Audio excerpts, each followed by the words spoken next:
The diplomatic row between Britain and Spain has intensified after Spanish police sent divers to inspect an artificial reef in waters off Gibraltar.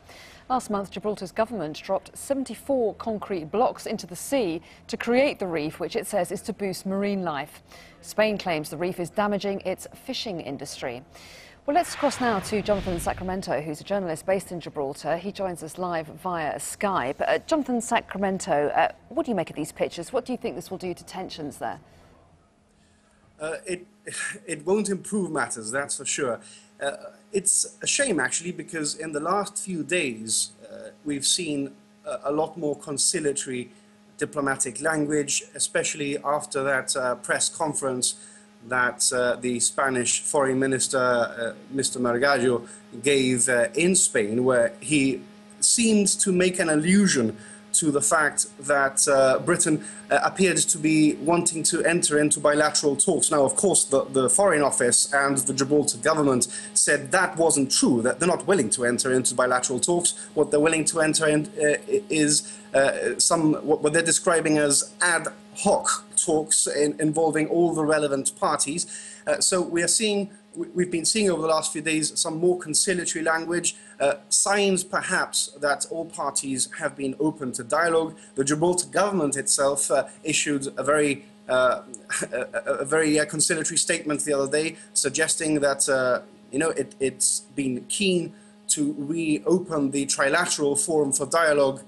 And now, of course, we see this incident happening in British Gibraltar territorial waters. Let's just put it in context first. The Guardia Civil and Spanish police incursions into Gibraltar's waters are nothing new.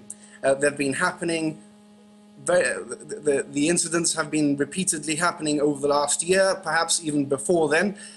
But this represents a slightly more serious incident because it's almost like a statement of intent from the Spanish law enforcement agencies saying these are our waters and we'll exercise our jurisdiction in them. Upped its border checks into Gibraltar. Britain says in retaliation for this row over the reef. What is the latest on that? Are the queues still there every day? They come and go.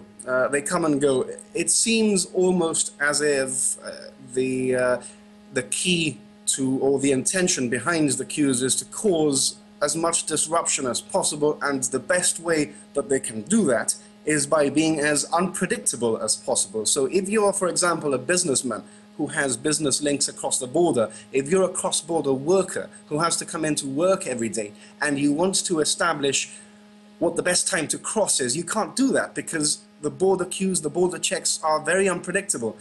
And I think that's the aim behind them. Over the last few days, the Gibraltar government has set up an online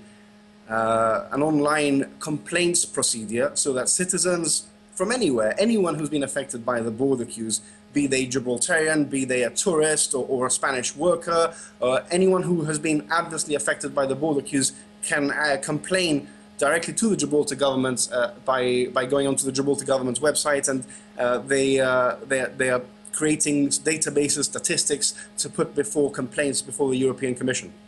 How did the people of Gibraltar feel about what's going on? Do they feel like they're in the centre of some kind of crisis? The thing is that Gibraltarians have been through tough times before. Remember, the border was closed for many years when the Francoist regime was in power, and Gibraltarians became an island, so to speak. So they became entrenched, they looked into themselves, and they created an island mentality. Gibraltarians are very strongly willed, and I think that the feeling at the moment is that we've been through tough times before, and we'll weather the storm again. And if anything, what this is going to do is reinforce the patriotic sentiment even more. So there's a danger that perhaps that the sides could become more entrenched. Jonathan Sacramento, we appreciate your time. Thank you very much for talking to us today.